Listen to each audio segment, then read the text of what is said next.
من يهده الله فلا مضل له ومن يضلل فلا هادي له فلن تجد له وليا مرشدا أشهد أن لا إله إلا الله وحده لا شريك له إن أصدق الحديث كتاب الله وأحسن الهدي هدي محمد وشر الأمور محدثاتها وكل محدثة بدعة وكل بدعة في جهنم حسبنا الله ونعم الوكيل نعم المولى ونعم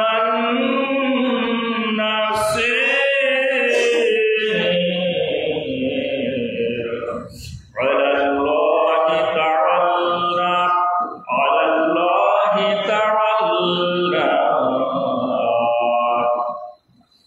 واشهد أن محمدا عبده واشهد أن سيدنا وسندنا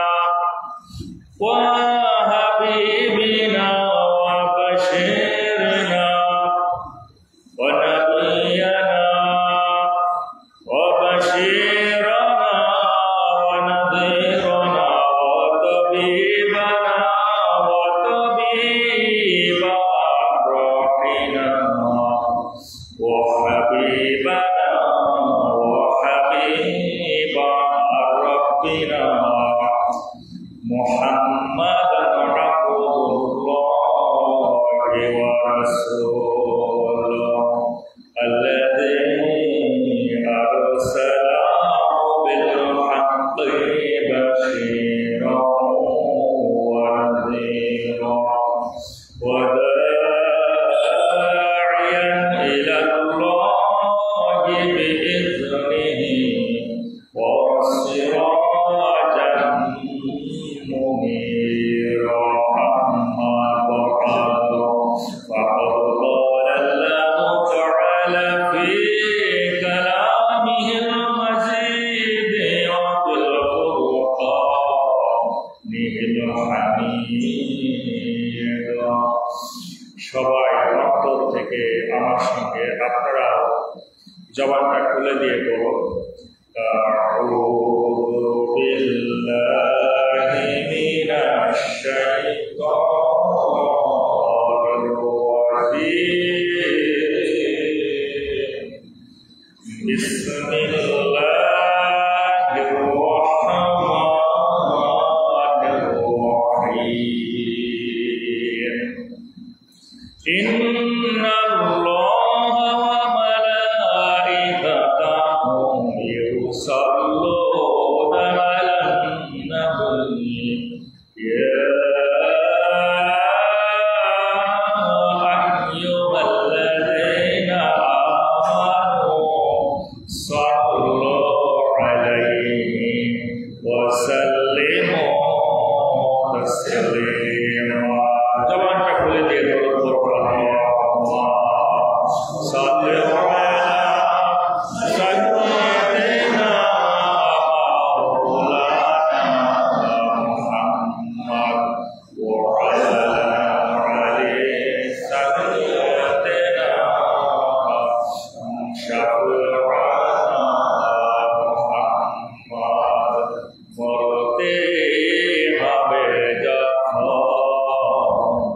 শহীদ ইমান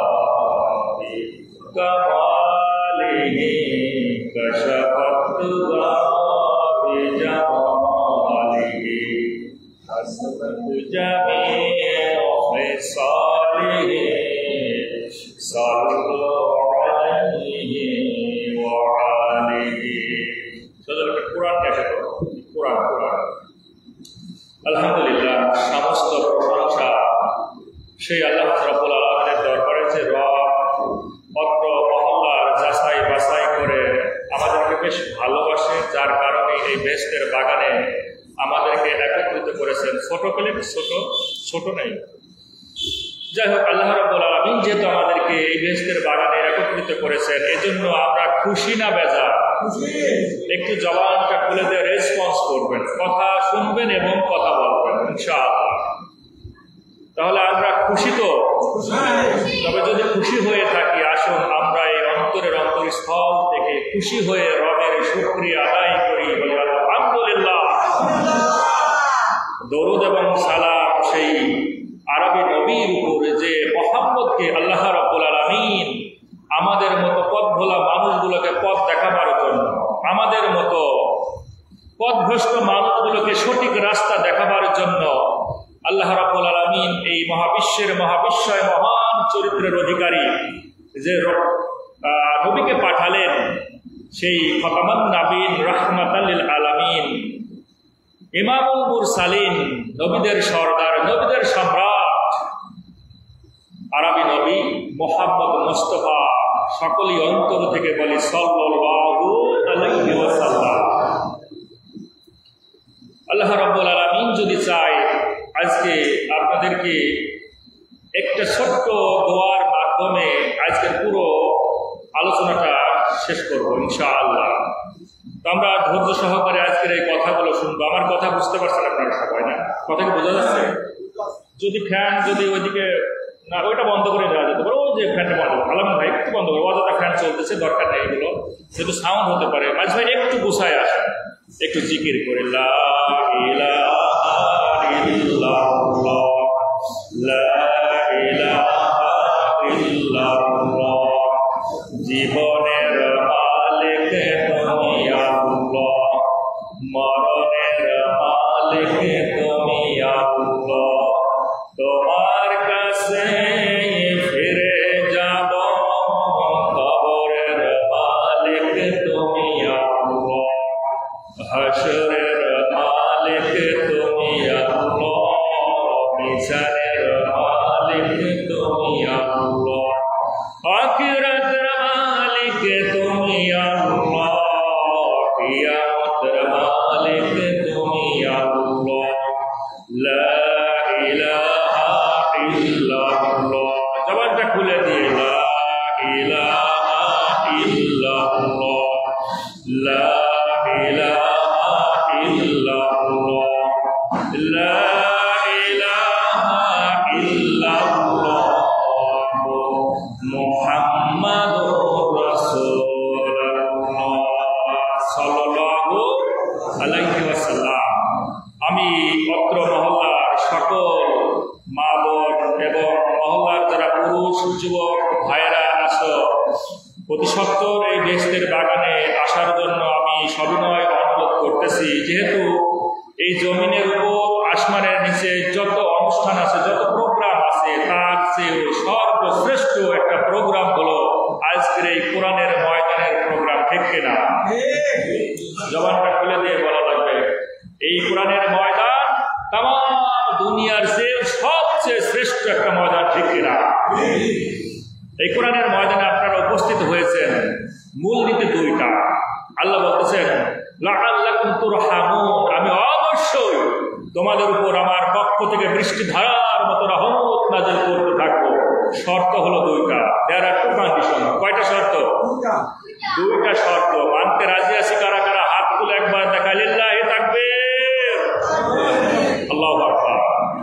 আল্লাহ রাব্বুল আলামিন কোরআনুল কারীম সূরা আরাফ ৭ম সূরা আরাফের ২০১তম আয়াতে কারিমের মধ্যে ডাক দিয়ে বললেন, ওয়াইজা কুরিয়াল কুরআন ফাসতামিউ লাহু ওয়ানসিতু লাআল্লাকুম তুরহামুন।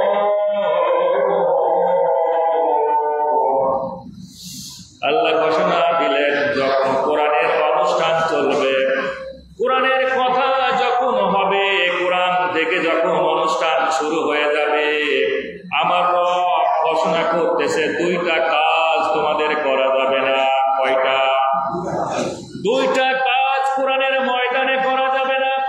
এক নম্বর আল্লাহ জানিয়ে দিলেন ফাস্তামিউ, কোন রকম বেখেয়াল হওয়া যাবে না, মনোযোগের সঙ্গে কথাগুলো শোনা লাগবে। আজকের এইখানে যে কথাগুলো হবে এই কথাগুলো কার? জবানটা খুলে দিয়ে বলা লাগবে কথাগুলো কার? আল্লাহ রাব্বুল আলামিনের কথা যেহেতু হবে, আল্লাহর কথার চেয়েও শ্রেষ্ঠ কোনো কথা হতে পারে না। এজন্য আল্লাহ নিজেই ঘোষণা দিলেন ফাস্তামিউ লাহু, কোনো কথা বলা যাবে না, ওয়ানসিতু, আর চুপ করে কথাগুলো শ্রবণ করা লাগবে। এই দুইটা শব্দ যারা পূরণ করবে আমার রব ঘোষণা দিলেন লাআল্লাকুম তুরহামুন। তাকবীর দিবেন। কি দিবেন? তাকবীর। এই কথাটা আমার না, তাকবীর যে দেওয়া লাগবে আল্লাহ সুবহানাহু ওয়া তাআলা আল্লাহ নিজেই ঘোষণা করতেছেন ওয়ালিতুকাব্বিরুল্লাহ আলা হাদাকুম, ওয়ালিতুকাব্বিরুল্লাহ আলা মা হাদাকুম। আমি তোমাদের হেদায়েতের রাস্তা দিয়েছি, এই কোরআন আমি তোমাদেরকে দিয়েছি, ইসলাম দিয়েছি, মুসলমান বানাইছি, ঈমান দিয়েছি, এত কিছু আমি তোমাকে দিয়েছি। আমার শ্রেষ্ঠত্ব ঘোষণা করা লাগবে। আল্লাহর শ্রেষ্ঠত্ব হলো আল্লাহু আকবার, ঠিক কিনা? এই জন্য কোরআনুল কারীমের তেলাওয়াত শোনার পর যতটুকু পারেন মনটা খুলে দিয়ে, অন্তরটা খুলে দিয়ে, দরজাটা খুলে দিয়ে তাকবীর হবে কার? আল্লাহ রাব্বুল আলামিনের। এই জন্য জবানটা দিয়েছেন কে? জবানটা দিয়েছেন কে?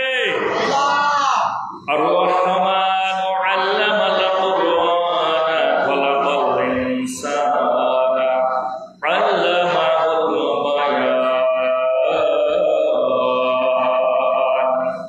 তিনি সেই রহমান যিনি দিয়েছেন কোরআন, বানিয়েছেন ইনসান। আমরা যেন আমাদের জবানটা দিয়ে পুরোপুরি গুণগান করি সেই রবে, ঠিক না? কারণ তিনি তো সেই রহমান, দিয়েছেন কোরআন আর বানিয়েছেন ইনসান, আল্লামাহুল বায়ান। আর এই ইনসান যেন জবানটা খুলে দিয়ে সেই রবের প্রশংসা করতে পারে, ঠিক কিনা? আজ আপনার মহল্লার সন্তান হিসেবে আপনাদের কথাগুলো বলে যাচ্ছি, আল্লাহর কসম এই কোরআন সাক্ষী, 16টা বছর এই জবান বন্ধ করা হয়েছিল। কোরআনের কথা বলতে গেলেই আঘাত দেওয়া হয়েছিল, কিন্তু আল্লাহ নিজেই বলতেছে যে আমি জবান দিয়ে স্বাধীনতা দিয়েছি, এই স্বাধীন দেশের স্বাধীন কথা কোরআন থেকে বলা হবে। অথচ এই কোরআনের কথা কিন্তু বলতে গিয়ে আমরা দেখেছি অনেক জায়গায় হামলা, মামলা, মারটার এইসব খাওয়া হয়েছে, ঠিক কিনা? খাওয়া হয়েছে না? হয়েছে। স্বাধীনতা দিয়েছেন কে?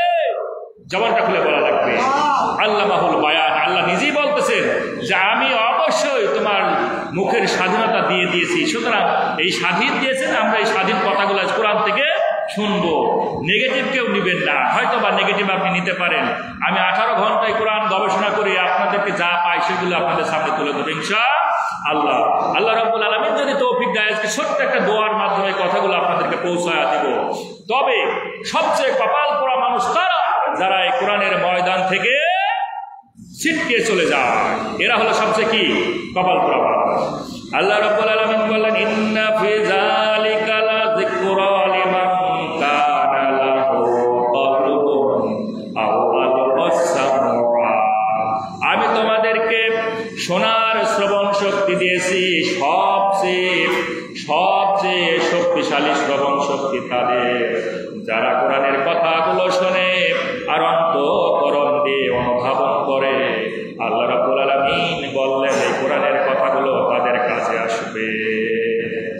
তাহলে কোরআনের কথাগুলো তাদেরই কাজে আসবে যারা এই কোরআনের কথাগুলো খুব মনোযোগের সঙ্গে শুনবে আর অন্তঃকরণ দিয়ে অনুধাবন করবে।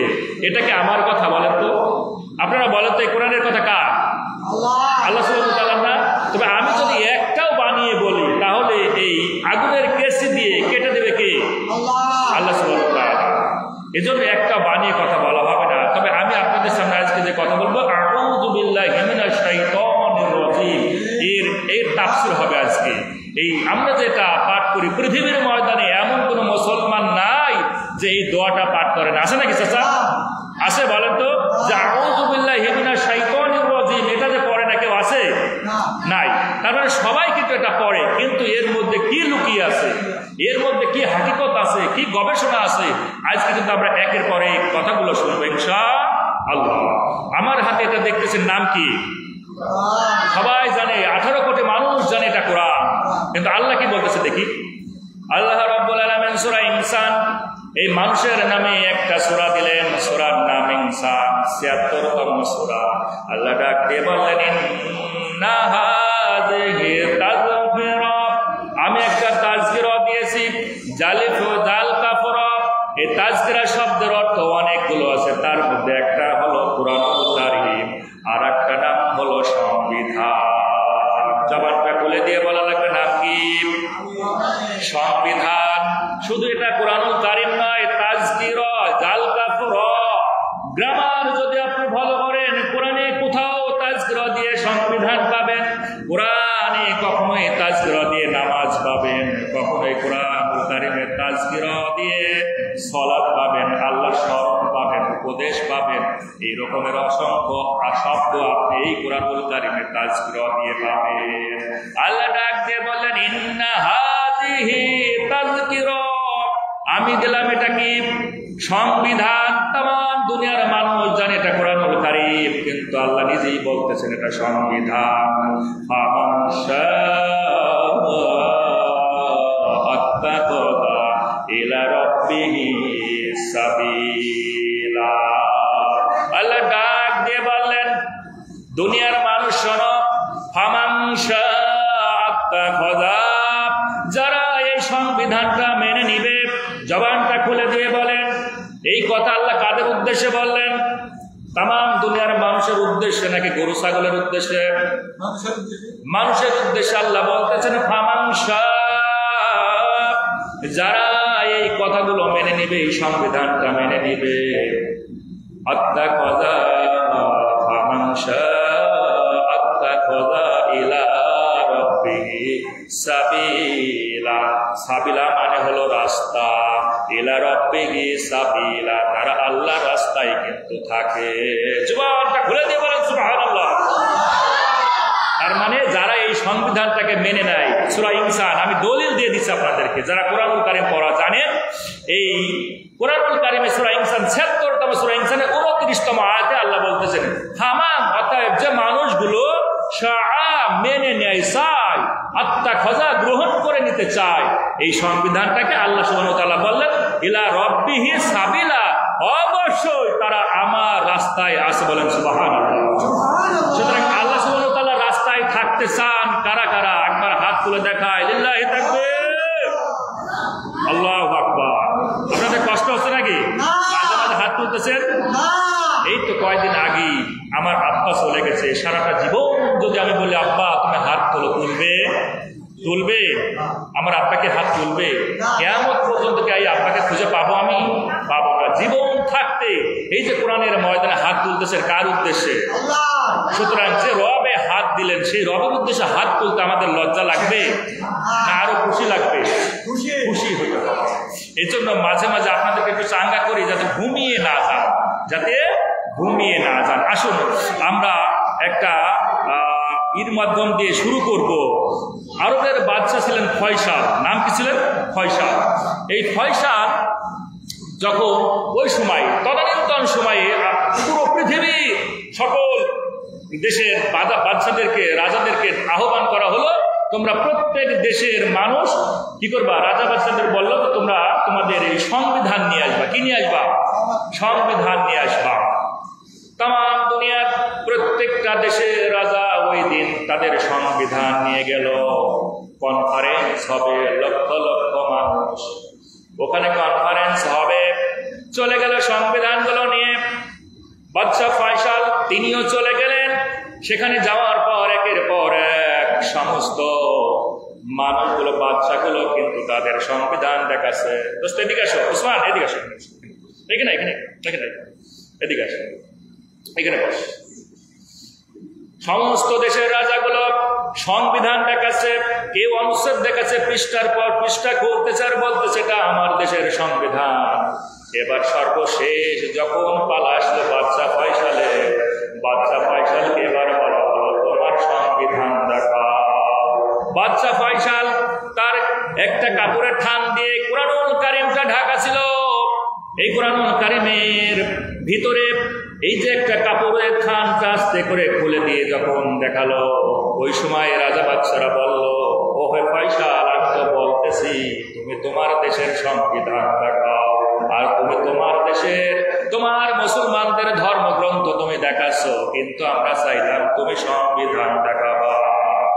ওই দিন কিন্তু ফয়সাল বলেছিল বাদশা ফয়সাল ওই দিন বলেছিল, শোনো, আমরা মুসলমান, আমাদের সংবিধান হলো আল কোরআন, ঠিক না?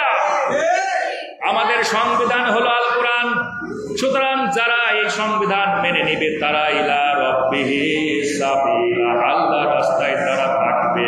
আমি আপনার মহল্লার সন্তান, পুরো বাংলাদেশের আমি বিভিন্ন জায়গায় আলোচনা করে বেড়াই, আমি যতটুকু পড়ি, যতটুকু হাদিস গ্রন্থ ঘাঁটি, তার আলোকে কিন্তু সত্য কথাগুলো আপনাদের সামনে উপস্থাপন করব। আজকে যদি আপনারা মনে করেন যে এই কথাগুলো আমি নিজে বানিয়ে বলতেছি বা আপনাদের বিরুদ্ধে যাই, তাহলে আল্লাহর কসম কিয়ামতের ময়দানে দেখা হবে। লা উকসিমু বিয়াউমিল কিয়ামাহ, আল্লাহ শপথ করলেন আমি কিয়ামতের ময়দানে সবাইকে একত্রিত করব। ওই দিন সবার মুখোশ কিন্তু আমি খুলে দেব, কারাই সত্য পথে আছে আর কারাই বিপদের মধ্যে আছে, ঠিক না? সুতরাং আজকে আমাদের এই সত্য পথে আসার সময় আমি মহল্লার সন্তান হিসেবে আপনাদের সকলকেই আহ্বান করবে এই সত্য পথে আসার জন্য, ইনশাআল্লাহ। যাই হোক, আমরা বুঝতে পারলাম তাহলে এটার নাম শুধু কুরআনুল কারীম না, এটার নাম কি? এতক্ষণ কি গল্প শোনালাম, আর একটা গল্প দিয়ে বোঝাবো, তাহলে যদি আপনারা বুঝতে পারেন।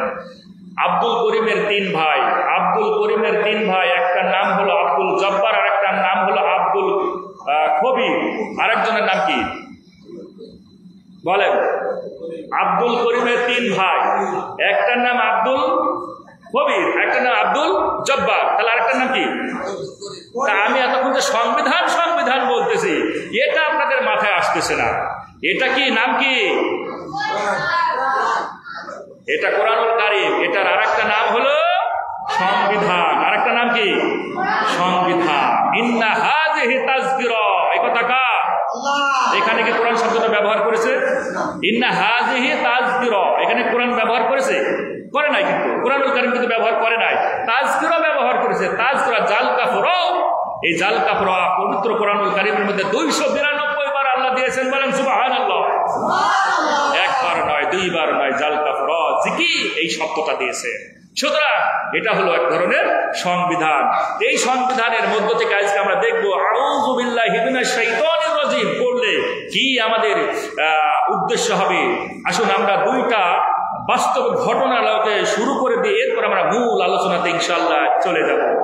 আমরা জানি আমরা এই পুরো পৃথিবীর মধ্যে 4টা মাযহাব বিশ্বাস করে সবাই, ঠিক কিনা? এই ঘটনাটা আসতেছে আপনার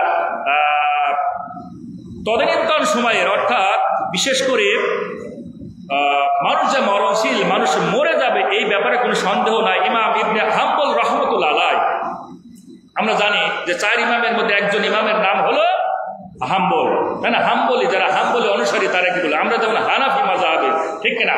তো এই যে ইমাম ইবনে হাম্বল রাহমাতুল্লাহ আলাইহি, তিনি মৃত্যু শয্যায় পড়ে গেছেন, অজ্ঞান হয়ে গেছেন, জ্ঞান কোনো নাই, মারা যাবে এমন একটা মৃত্যু শয্যায় তিনি পড়ে আছেন। খুব গভীরভাবে কথাগুলো অনুধাবন করবেন। এই ঘটনার মধ্যে অবশ্যই শিক্ষকতা, এর মধ্যে কিন্তু শিক্ষা রয়েছে।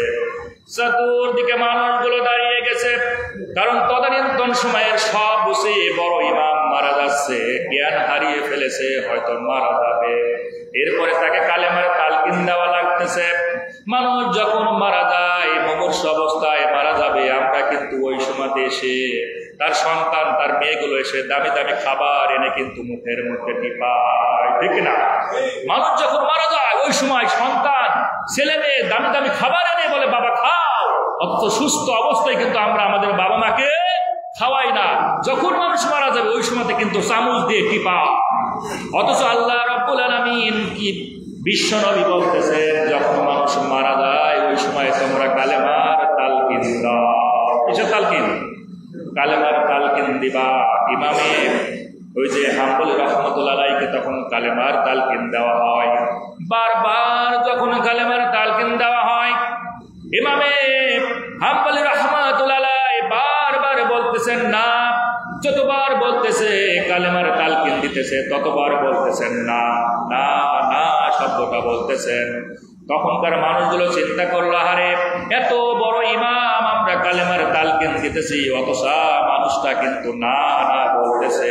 কারণ যার নসিব হবে মৃত্যুর সময় কালিমা বিনা হিসাবে জান্নাত তার জন্য নির্ধারণ আল্লাহ করে দিবে। বলেন সুবহানাল্লাহ। হঠাৎ করে ইমাম সাহেবের জ্ঞান ফিরে আসলো। ইমামে হাম্বলি রাহমাতুল্লাহ আলাইহি যখন জ্ঞান ফিরে আসলো, যখন তাকে বলা হলো আপনি কে যখন কালেমার তালকিন দেওয়া হতেছে তখন আপনি কেন না না বলতেছেন? ইবনে হাম্বলি রাহমাতুল্লাহ আলাইহি বললেন, শোনো, আমি যখন মুমূর্ষ মারা যাব এই সময় শয়তান আমার কাছে আসলো। শয়তান এসে আমারে বলতেছে, ইমাম তুমি সারাটা জীবন আল্লাহর গোলামি করেছো, তোমার সঙ্গে পারি নাই, তোমারে শত চেষ্টা করেছি, তোমারে বিপদগামী করার জন্য পারি নাই, মৃত্যু সজ্জায় তুমি আসো, তুমি তো পার হয়ে চলে যাচ্ছ। তুমি কি হয়ে যাচ্ছ? পার হয়ে চলে যাচ্ছ, তুমি তো জান্নাতি হয়ে যাবা। শয়তান যখন তার কানের কাছে এই রকমের কথা বলতেছে, তুমি পার হয়ে চলে যাবা, তোমার সঙ্গে কিন্তু আমরা পারলাম না, শত চেষ্টা করে ইবলিস বলতেছে, যতবার চেষ্টা করেছি তোমার কাছে হার মেনেছি, কিন্তু শেষ মুহূর্তেও দেখতেছি তুমি জান্নাতি হয়ে যাচ্ছ। এবার ইমাম সাহেব চিন্তা করলেন, আমি যদি বলি হ্যাঁ আমি তো পার হয়ে যাচ্ছি, তাহলে আমার ভিতরে অহংকার চলে আসবে, কারণ জান্নাত জাহান্নাম দেবার মালিককে। জবানটা খুলে দিয়ে বলা লাগবে, জান্নাত জাহান্নামের মালিককে।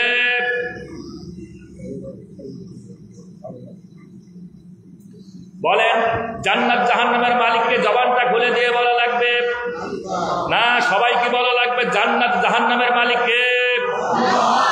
আল্লাহ রাব্বুল আলামিন যদি জান্নাত জাহান্নামের মালিক হয়ে যায়, অবশ্যই ইমাম সাহেব চিন্তা করলেন, আমি তো জান্নাতে যাব না জাহান্নামে যাব, এটা তো আমি জানি না। শয়তান যেহেতু আমারে প্ররোচনা দিচ্ছে, আমি যদি এখন বলি হ্যাঁ আমি পার হয়ে যাচ্ছি, তার মানে আমার মনের মধ্যে অহংকার চলে আসবে, আমি হয়তো জাহান্নামী হয়ে যাব।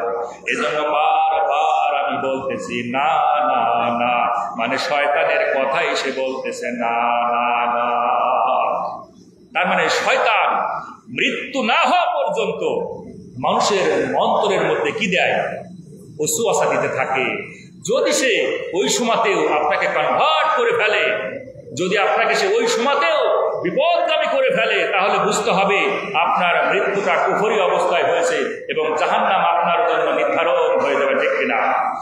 এই জন্য সারাটা জীবন এই শয়তানের থেকে বাঁচার জন্য, শয়তানের থেকে যদি আমাদের শয়তানের কাছ থেকে যদি বাঁচতে চান, তাহলে অবশ্যই আজকে যে আউযু বিল্লাহি মিনাশ শাইতানির রাজিম আমরা কেন পড়ি এটা কিন্তু জানা লাগবে। এটা আজীবন আপনাদেরকে এর উপরে আমল করা কিন্তু লাগবে। এটা হলো বাস্তব ঘটনা। তার মানে ইমাম চার মাযহাবের সবচেয়ে উল্লেখযোগ্য ইমাম ইবনে হাম্বলি রাহমাতুল্লাহ আলাইহি, সেও কিন্তু মৃত্যুর সময় শয়তানের প্ররোচনা থেকে রেহাই পায় নাই। আমরা তো সুনকুটি, আমাদের যখন তখন কিন্তু শয়তান কনভার্ট করে ফেলবে, ঠিক কিনা? এবার বাস্তব ঘটনা দেখেন, শয়তান প্ররোচনা দিল। আমরা জানি শয়তান কয় প্রকার? শয়তান দুই প্রকার, মিনাল জিন্নাতি ওয়ান নাস। এক প্রকার শয়তানের নাম হলো ইবলিস, আর একটা শয়তান হলো মানুষ শয়তান। এ কথাটার জবানটা খুলে দিয়ে বলা লাগবে কার?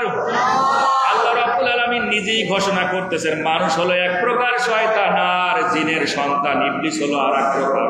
এই দুই প্রকার সন্তান। ইবলিস কিন্তু ইমামকে কনভার্ট করে ফেলেছিল, পারল না। এবার আসুন, মানুষ শয়তান কিভাবে আমাদেরকে কনভার্ট করে জাহান্নামের মধ্যে নিয়ে যায়। বিশ্ব নবীর চাচা ছিলেন আবু তালিব। নাম কি? আবু তালেব মারা যাবে মৃত্যু সজ্জায়। বিশ্ব নবী পাশে গেলেন আর বললেন, চাচা আপনার কিছু করা লাগবে না, শুধু কালেমার দাওয়াত দিছে, এই কালেমাটা গ্রহণ করে নেন।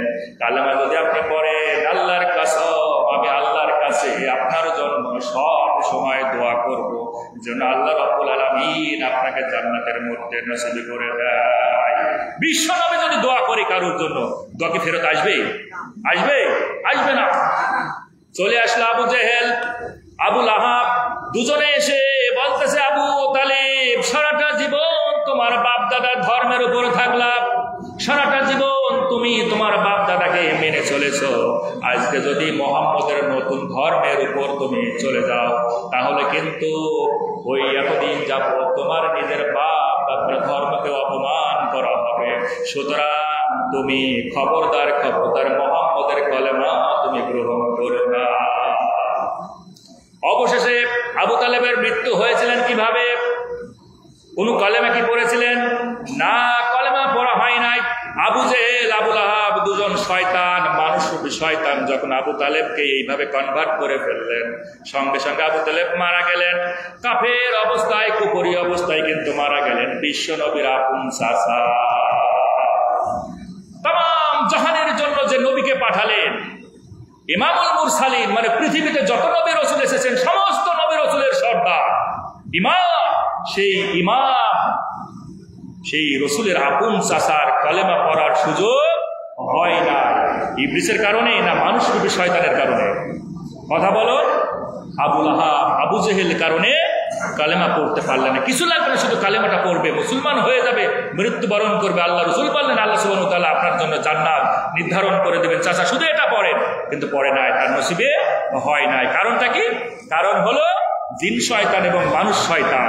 এই দুইটা শয়তান যখন আমাদেরকে কনভার্ট করে ফেলে তাহলে আপনি কিন্তু বাঁচতে পারবেন না। এখন কথা হলো, এখান থেকে বাঁচতে চাইলে আমাদের অবশ্যই কি করা লাগবে? এই জিন শয়তান এবং মানুষ শয়তান থেকে আমাদেরকে বাঁচা লাগবে।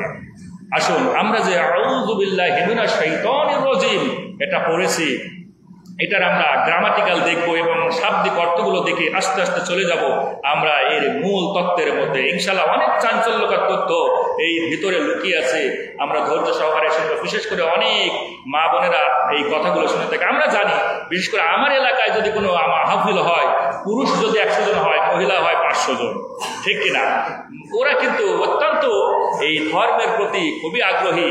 এজন্য মা বোনদের উদ্দেশ্যে আমার কিছু নসিহত থাকবে, আমল থাকবে। ধৈর্য সহকারে এই কথাগুলো যদি শুনি তাহলে আমরা এখন সবাই আমার সঙ্গে এটা পাঠ করবেন।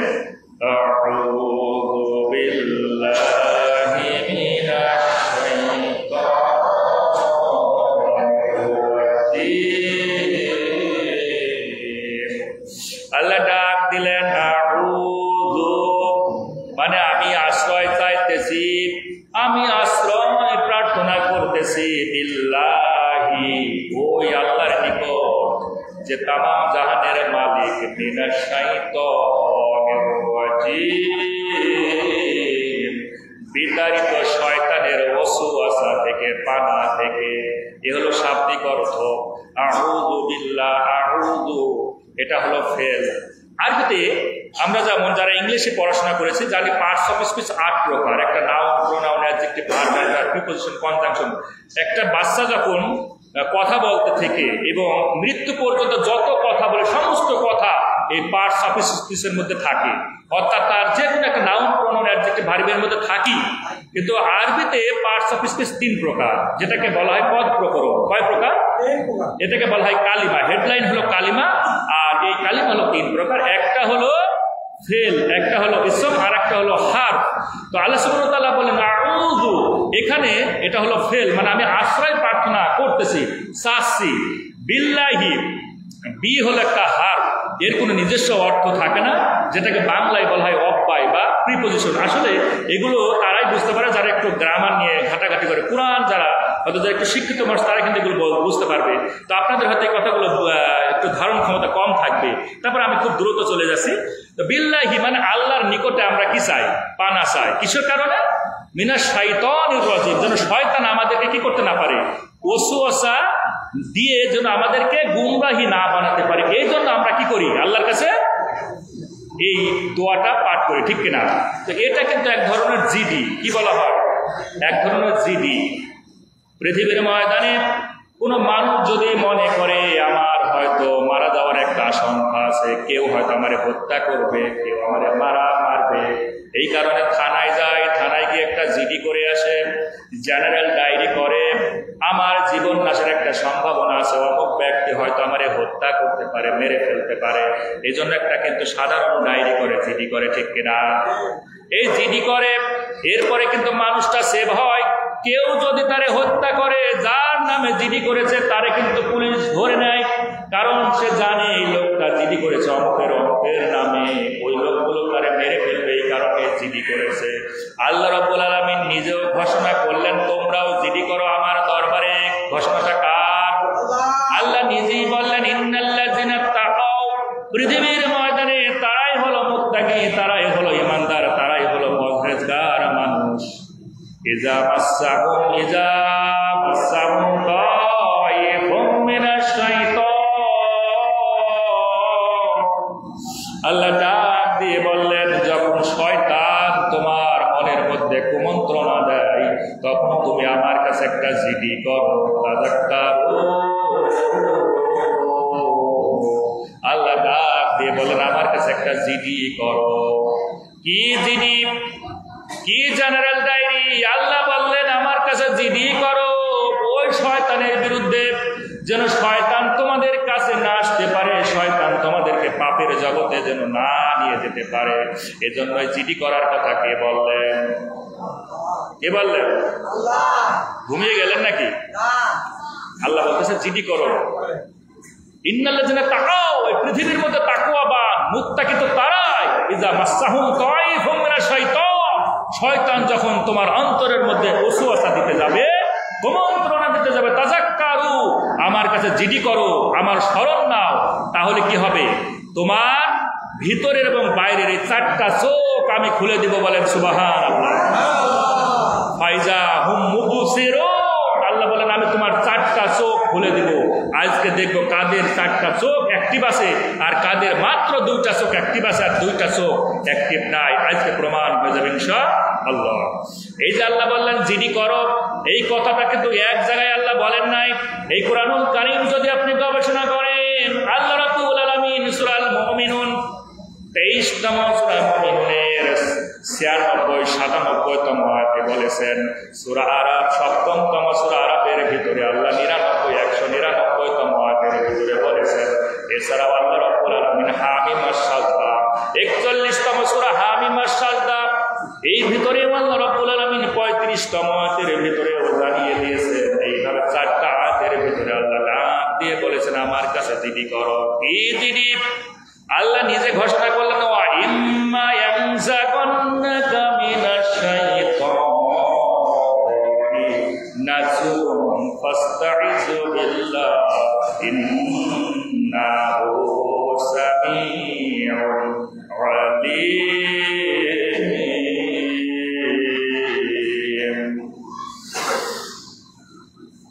আল্লাহ রাব্বুল আলামিন বললেন, ওয়া ইম্মা, এমনকি যদি তোমারে কনভার্ট করার চেষ্টা করে, তোমারে যদি ওয়াসওয়াসা দেবার চেষ্টা করে, মিনাশ শাইতান, শয়তান, নাযগুন, কুমন্ত্রণা দিয়ে তোমারে বিভ্রান্ত করার চেষ্টা করে, আল্লাহ ডাক দিয়ে বলেন, ফাসতাইয বিল্লাহ, তোমরা সঙ্গে সঙ্গে বলো, আউযু বিল্লাহি মিনাশ শাইতানির রাজীম। এই দোয়াটাকে শিখায়া দিলেন আল্লাহ, শিখায়া দিলেন। যখনই শয়তান তোমার ভিতরে ঢোকার চেষ্টা করবে, তখনই তোমরা এই দোয়াটা করবা, তাহলে আমার কাছে জিডি করা হয়ে যাবে। আর জিডি করা মানে হলো যে ওই শয়তান থেকে রক্ষা করবো কে? আল্লাহ রক্ষা করবে। এই জন্য আল্লাহ বলছেন জিডি করো। জিডি করলে কি হবে? আর শয়তান তোমারে কুমন্ত্রণা দিতে পারবে না। সূরা মুমিনুন 23তম সূরা আল মুমিনুনের 56-96তম আয়াতের ভিতরে আল্লাহ বললেন, ইদফা বিল্লাতি হিয়া আহসানুস সাগীরাত, তোমরা ভালো কাজ দিয়ে মন্দকে প্রতিহত করো, ভালো ভালো জিনিস দিয়ে মন্দকে দূর করে দাও। নাহনু আলামু বিমা ইয়াসিফুন, অবশ্যই আমি আরশে আজিম থেকে দেখতেছি এই দুনিয়ার ময়দানে কারা কি ধরনের কাজ করতেছ। দেখতেছেন না? আরো আজিম থেকে দেখতেছেন না আমরা কি কাজ করতেছি? কে চুরি করতেছে, কে ডাকাতি করতেছে, কে নামাজ পড়তেছে, কে ভালো ভালো আমল করতেছে, কে জিকির করতেছে, কোরআন করতেছে, এই সব কিছু কে দেখতেছে? আল্লাহ দেখতেছে। সুতরাং আল্লাহ বলতেছে আমি দেখতেছি কারা এই ধরনের কাজ করতেছো। তার মানে এই যে দুনিয়ার আমরা যা কিছু করি সব কিছু দেখতেছেন রব, আর এই দেখার কারণে আমাদেরকে বলতেছেন তোমরা আমার এই নির্দেশনা মোতাবেক এই কাজগুলো করবা। এজন্য আমরা আল্লাহ সুবহানাহু ওয়া তাআলার কাছে জিডি করব কি দিয়ে? আউযু বিল্লাহি মিনাশ শাইতানির রাজিম। যখন এটা করব তখন আল্লাহ সুবহানাহু ওয়া তাআলা বলেন ফাইজা হুম মুবসিরুন, আমি তোমার অন্তরের যে দুটো চোখ আছে এটা খুলে দিব, আর অন্তরের চোখ যখন আমি খুলে দিব তখন তোমরা দেখতে পাবা শয়তান তোমার অন্তরের মধ্যে যখন ঢুকে যাবে তোমরা কিন্তু দেখতে পাবা। কারণ শয়তান আল্লাহর কাছে চ্যালেঞ্জ করেছে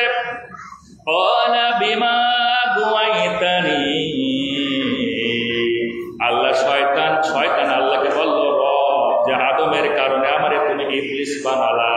ক্বালা বিমা আগওয়াইতানি, যে আদমের কারণে আমি ইবলিস হলাম, শয়তান হলাম, আমি শপথ করতেছি লাআকুদান্না লাহুম সিরাতাল মুস্তাকিম।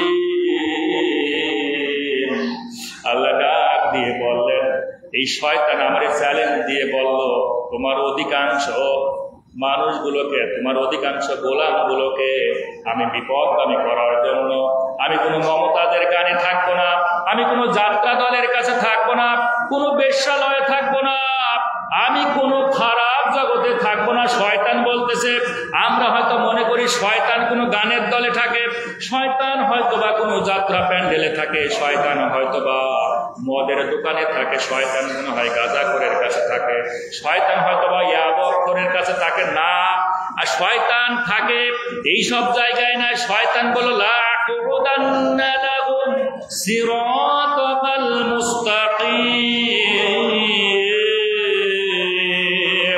আল্লাহ ডাক দিয়ে বললেন শয়তান কিন্তু থাকবে। সিরাত মানে কি? সিরাতাল মুস্তাকিম আমরা সূরা ফাতিহার মধ্যে পাঠ করি, ঠিক কিনা? সহজ সরল রাস্তা, যেখানে মসজিদের রাস্তা চলে গেছে, এই মসজিদের দরজার সামনে শয়তান দাঁড়ায় থাকে, মাদ্রাসার দরজার সামনে দাঁড়ায় থাকে, এরপরে কোরআনের মাহফিল এখানে চলতেছে রাস্তায় দাঁড়ায় থাকে, শয়তান বাধা দিবে না না না কোরআনের ময়দানে যাওয়া লাগবে না, মাদ্রাসায় পড়ানো লাগবে না, মসজিদে যাওয়া লাগবে না, যাও যাও দুনিয়াটা মস্ত বড়, খাও দাও ফুর্তি করো, লজ্জা পাও হাত পেতে নাও, বাকির খাতা শূন্য রেখে দাও, মৃত্যুর পর তোমাদের কোনো হিসাব হবে না। এই রকমের কনভিন্স করার জন্য বারবার শয়তান কিন্তু চেষ্টা করবে, ঠিক কিনা? আল্লাহর কাছে চ্যালেঞ্জ করেছে শয়তান যে আমি অবশ্যই এই সব জায়গায় থাকবো, এই রাস্তাতে থাকবো, সিরাতাল মুস্তাকিম, এই মুস্তাকিমের রাস্তায় থাকবো। আমরা কিন্তু আল্লাহর কাছে দোয়া করি আল্লাহ আমাদেরকে মুস্তাকিম রাস্তা দেখাও, আর শয়তানও বললো আমি ওই রাস্তায় দাঁড়ায় থাকবো। তার মানে আমরা হয়তো মনে করি যে শয়তান ওই সব জায়গা থেকে না, যারা মদের দোকান দিছে, যারা ওই ইয়াবাখোর ডালখোর বা বিভিন্ন রকমের অন্যায় অপকর্মের মধ্যে লিপ্ত হয়ে আছে, এখানে কিন্তু ওই যে বলেছে না মিনাল জিন্নাতি ওয়ান নাস, শয়তান দুই প্রকার, একটা হলো মানুষ শয়তান আর একটা হলো জিন শয়তান। ওই মানুষ তো নিজেই শয়তান, ওই শয়তান আবার ওর কাছে যাই কি করবে বলেন? শয়তান তোর কাছে যাবে না, ও চিন্তা করে ওখানে যে লাভ নাই, বরং যারা মসজিদে আসতে যাবে তাদেরকে আমি বাধা দিব। শয়তান কিভাবে বাধা দিবে? শয়তান আপনার ভিতরে কিভাবে প্রবেশ করবে আল্লাহর কাছ থেকে চেয়ে নিয়েছে।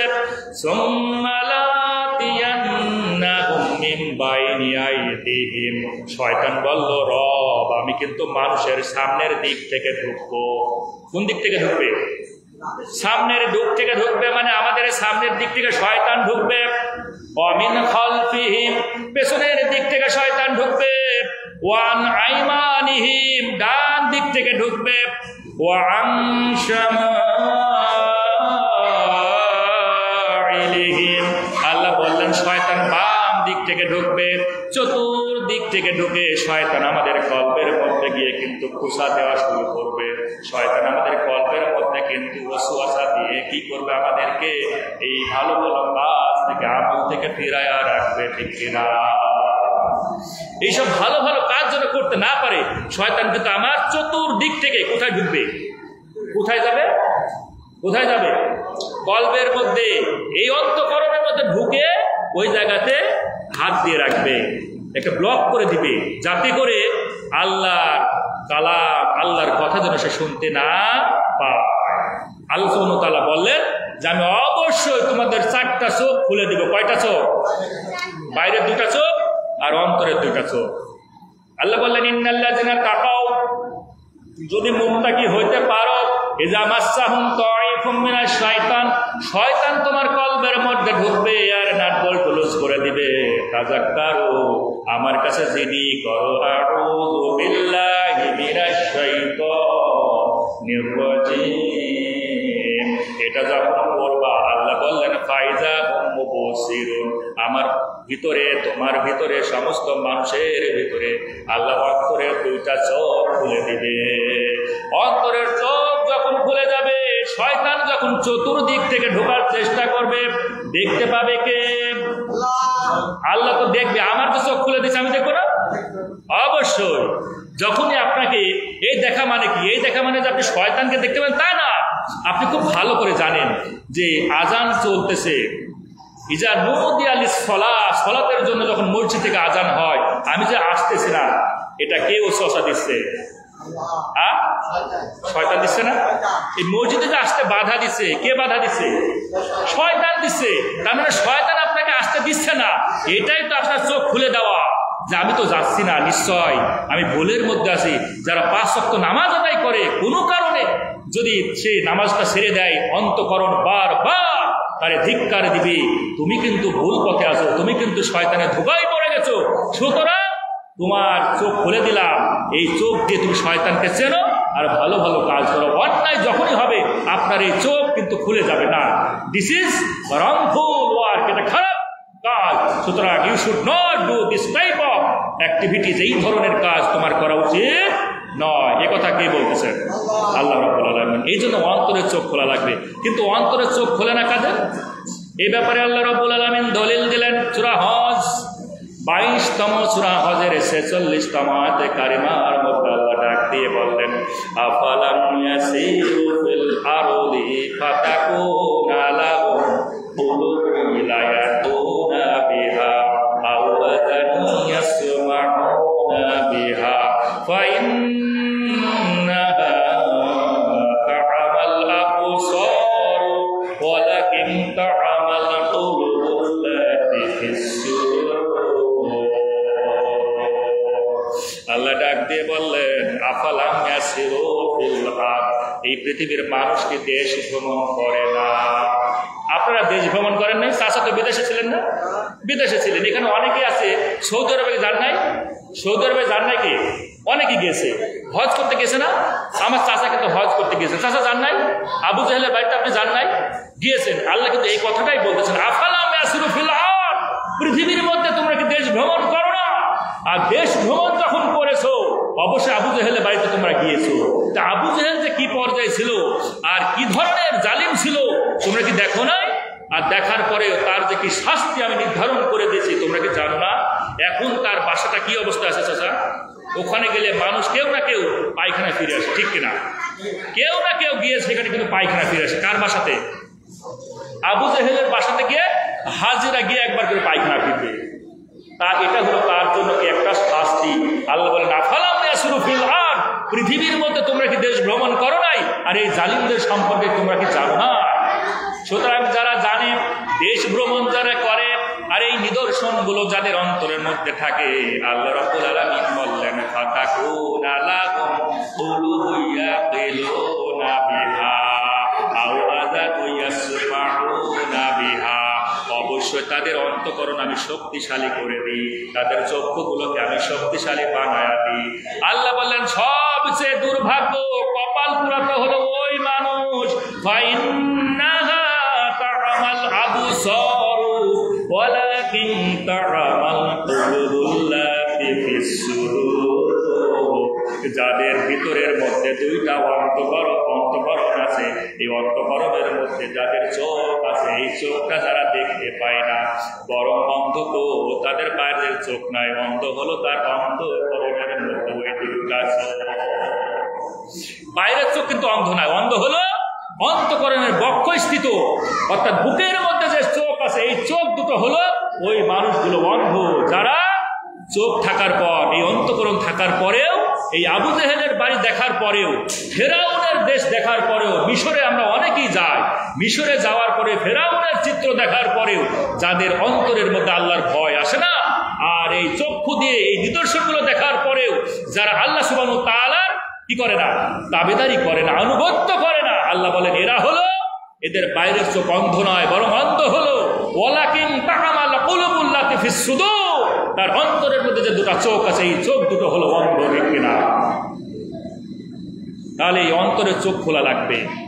আর অন্তরের চোখ ছাড়া শয়তানকে আপনি দেখতে পাবেন। ওয়াদা দিয়েছেন কে? আল্লাহ নিজেই বলতেছেন, ইজা মাসসাহুম তাইফুম মিনাশ শাইতান, শয়তানকে দেখতে চাও, আমি অবশ্যই তোমার শয়তানকে দেখাবো। ফাইজা হুম মুবসিরুন, তোমার অন্তরের চোখ আমি খুলে দিব। শুধু দরকার এটা, কিসের দরকার? নাম কি? এটা নাম কি? আল কোরআন। কিন্তু আমি বলেছিলাম এর আরেকটা নাম কি? সংবিধান। এ কথা কে বলেছেন? আল্লাহর এই কথাটা বলতে লজ্জা লাগছে। আমি তো বললাম ইন্না হাযিহি তাযকিরা, এখানে কি কোরআন শব্দটা ব্যবহার করেছে? না, আল্লাহ বলছে এটা হলো একটা সংবিধান। ফামান শাআ আত্তাখাযা ইলা রাব্বিহি সাবিলা, যারাই এই সংবিধানটাকে মেনে নেয় তারাই আল্লাহ রাস্তায় থাকে, বলেন সুবহানাল্লাহ।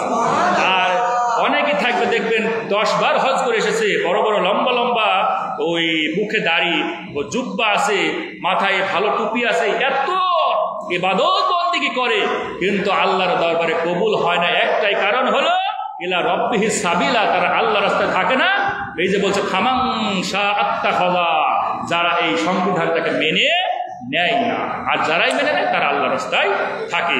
তা আসুন আমরা একের পর এক যাব। এই যে শয়তান, এই শয়তানের কিন্তু বিশেষ করে দুইটা সংজ্ঞা পাওয়া যায়। ইবলিসকে কেন শয়তান বলা হয়, ইবলিসকে কেন শয়তান বলা হয়, দুইটা সংজ্ঞা। এক নম্বর, শয়তান হলো এই বলা হয়, একটা কারণ হলো এই শয়তান শব্দের অর্থ হলো বিচ্যুত হওয়া, মানে সরে যাওয়া। সরে যাওয়া, বিচ্যুত হওয়া। বসরিদের মতে হক থেকে যখন শয়তান সরে গিয়েছে, বাবা আদমকে সিজদা দেয় নাই, হক থেকে যখন সরে গিয়েছে, বিচ্যুত হয়ে গিয়েছে, এই কারণে তার নাম হয়েছে শয়তান, ঠিক না? আর দ্বিতীয় আরেকটা সংজ্ঞা পাওয়া যায় কুফিদের মতে, এই শয়তান শব্দের অর্থ হলো ক্রোধ বা জ্বালা। শয়তান মানে কি? হ্যাঁ, ক্রোধ বা জ্বালা। দ্বিতীয় অর্থ, শয়তান শব্দের অর্থ হচ্ছে ক্রোধ বা জ্বালা। আর প্রথম শব্দ কি ছিল? শয়তান মানে বিচ্যুত হওয়া বা সরে যাওয়া, মানে হক থেকে, কোরআন থেকে যারা সরে যায়, দূরে চলে যায়, এদেরকে বলা হয় শয়তান। আর আরেকটা শয়তান শব্দের অর্থ হলো ক্রোধ বা জ্বালা। কেন ক্রোধ বা জ্বালা? আদম সন্তান যখন রবের দরবারে সিজদা দেয়, শয়তানের জ্বালা বেড়ে যায়, ক্রোধ বেড়ে যায়, আহারে আমি আদমকে একটা সিজদা না দেওয়ার কারণে আমি শয়তান হয়ে গেলাম। আর এই আদম সন্তান বারবার রবকে সিজদা দেয়, সুতরাং তার মনের মধ্যে জ্বালা শুরু হয়ে যায়, ক্রোধ শুরু হয়ে যায়। শয়তানকে যদি আপনি কষ্ট দিতে চান, শয়তানকে যদি আপনি লানত করতে চান, শয়তানকে যদি আপনি সবচেয়ে বেশি লাঞ্ছিত করতে চান, রবের দরবারে সিজদা দেওয়া লাগবে। রবের দরবারে যারা যত বেশি সিজদা দিবে, আল্লাহ রব্বুল আলামিন খুশি হয়ে যাবেন। আর সবচেয়ে বেজার হবে কে? কে বেজার হবে? সিজদা দিলে বেজার হবে কে? শয়তান। আর খুশি হবে কে? আল্লাহ। আর সিজদা না দিলে সবচেয়ে খুশি হবে কে? আল্লাহ। তাও আল্লাহ। আবার ভালো করে বোঝেন, সবচেয়ে মানে যদি সিজদা দেওয়া না যায়, সবচেয়ে বেজার হবে কি? শয়তান। আবার ভালো করে বোঝার চেষ্টা করেন, যতক্ষণ না ক্লিয়ার না হবে ততক্ষণ আগে পরের স্লাইডে যাব না। আমি যদি সিজদা না দিই, সবচেয়ে বেজার হবে কি? এই তো লাইন আসছে। আর আমি যদি সিজদা দিই, সবচেয়ে খুশি হবে কি? আর আমি যদি সিজদা দিই, সবচেয়ে কষ্ট পাবে কি? শয়তান। এর জন্য মাঝে মাঝে একটু চাঙ্গা করি যে মানে ওয়াজ খালি শুনতেছেন না, মনোযোগ আছে। আল্লাহ রাব্বুল আলামিন তৌফিক দান করুন। এবার আসুন, আল্লাহ রাব্বুল আলামিন এই যে ইবলিসের কাছ থেকে বাঁচার জন্য যে আউযু বিল্লাহি মিনাশ শাইতানির রাজিম আমরা পাঠ করি, এই ব্যাপারে আল্লাহ সুবহানাহু ওয়া তাআলা কি বলতেছেন যে আমরা যদি আউযু বিল্লাহি মিনাশ শাইতানির রাজিম পড়ি, তাহলে শয়তান কেমন করবে? এই ব্যাপারে কোরআন দলিল দিচ্ছে। আল্লাহ রাব্বুল আলামিন ডাক দিয়ে জানিয়ে দিলেন সূরা নাহল 16তম সূরা নাহলের 98, 99 এবং 103টা আয়াতের ভিতরে বললেন, ফাইজা ক্বরাআল কুরআন ফাস্তাইজ বিল্লাহি মিনাশ শাইতানির রাজিম।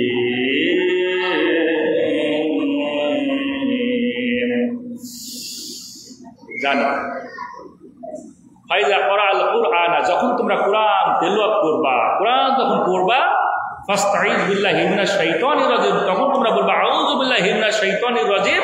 এই কথাটা শুরু করবা যখন বলা, আর এরপরে কোরআন যখন পড়বা তখন শয়তানের কাজ হলো লেজ গুটি নিয়ে পালানো শুরু করবে। কোথায় পালাবে? লেজ গুটি নিয়ে শয়তান কিন্তু দ্রুত গতিতে পালিয়ে যাবে, সাগরের তলদেশে সে অবস্থান নিবে।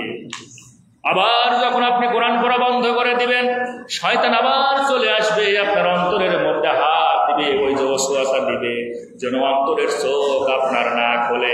আবার যখন আপনি তাযাক্কারু আল্লাহর স্মরণ নেবেন, আল্লাহর কাছে যখন আবার জিডি করবেন, সঙ্গে সঙ্গে অন্তরের চোখ খুলে যাবে, শয়তান কিন্তু আবার পালায়া যাবে।